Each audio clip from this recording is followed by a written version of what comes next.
Belgium is providing Europe's highest proportion of jihadist volunteers to join the fighting in Syria and Iraq, official figures tell us, in proportion to Belgium's population. Some 200 are currently in the conflict region and 100 have returned. Belgian special forces recently broke up a strike cell preparing an attack in Belgium. We talked to the foreign minister. Didier Reynders, your country, along with France, is especially concerned by the threat of terrorism. We're going to talk about the means involved. But first, how do you explain that Belgium is one of the main hotbeds of jihadism in Europe? We're in a country that has diverse communities of significant size, but we are also working daily to identify the jihadists.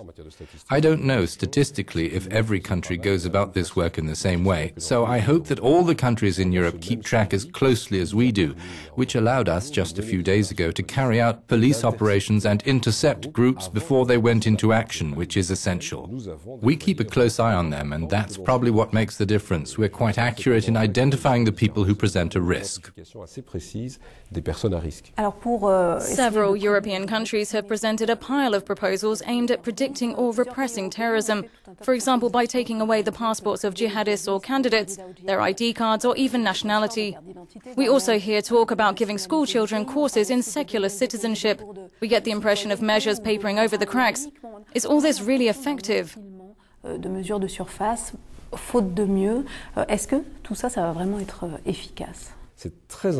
Taking away passports and ID cards is very important. A substitute card is provided for identification. That's what we want to do.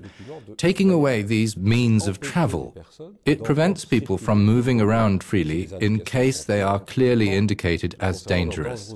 This is as it should be. And you raised the point about radicalization. There we have to take action with real means. In prisons, isolation is also effective. Les prisons, c'est aussi une démarche assez efficace to group fanatics all together, you think that's a good solution? Of course, absolutely. Specific enclosures to prevent them from contact with younger or other inmates who would otherwise become strongly radicalized in prison. But full contact among themselves? Not necessarily. You can have isolation systems in cells, but if they're already radicalized, as far as I'm concerned, they can stay together. They mustn't contaminate the others. That's the first measure to take. The second is education, that is setting out how to learn. Can providing citizenship classes compensate for parents' failure to educate? Can it prevent indoctrination?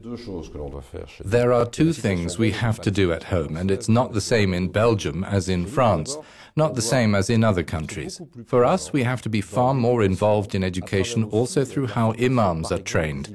In Belgium, we don't have specific education for those who practice and are, even more importantly, in charge of the Muslim religion, such as exists in Catholicism or secular morality. The other facet is young people. Our country has something we've inherited through our history. Religion is taught in schools.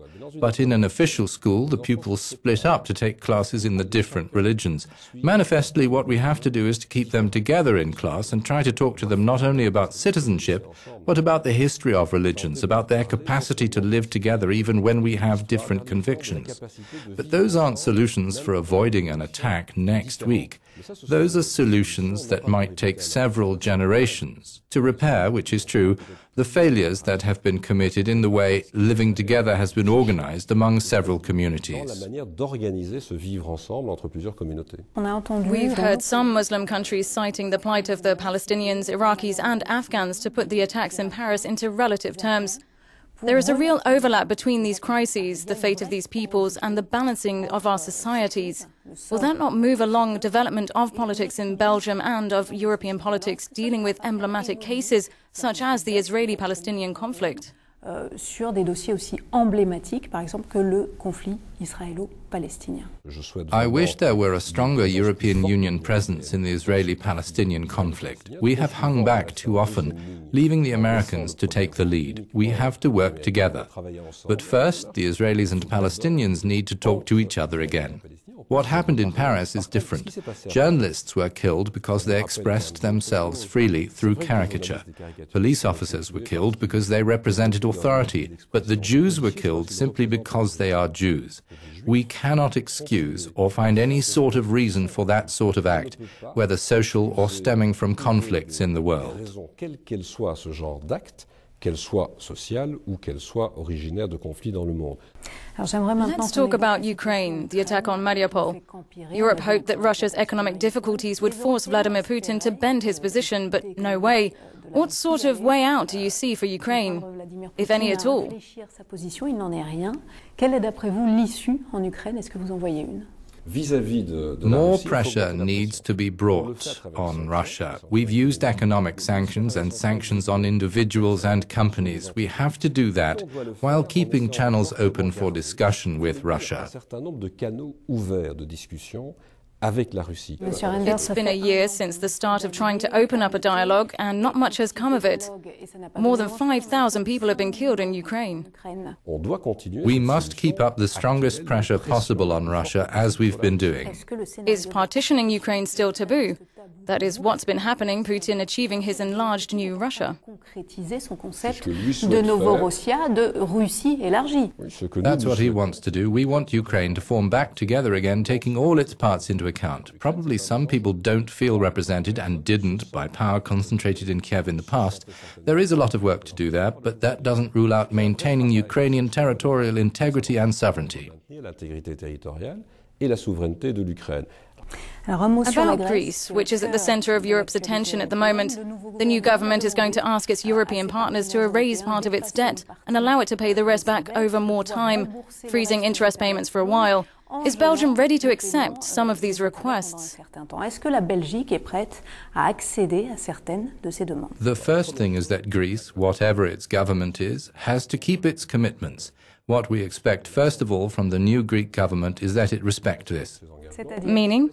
It means returning to healthy accounts. If the new government comes asking for longer reimbursement periods, if we're going to be able to accommodate that, it is always possible. So yes to spreading payments out, but no to writing off part of the debt.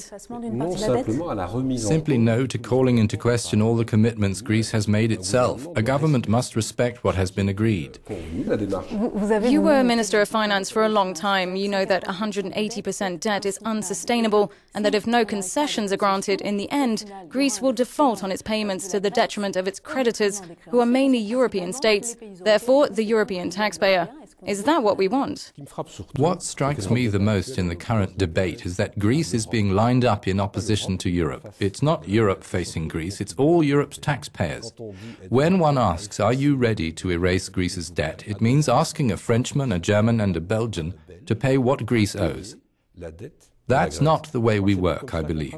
Even the International Monetary Fund has strongly diluted Argentina's debt or others, but that is in asking for a return to balance in the end, to be capable of reimbursing one day. That's the balance that has to be found. It's up to the new government to tell us what they ask, but also what it's prepared to do within Greece itself. Monsieur le Ministre, merci de nous avoir reçus. Avec plaisir. Merci.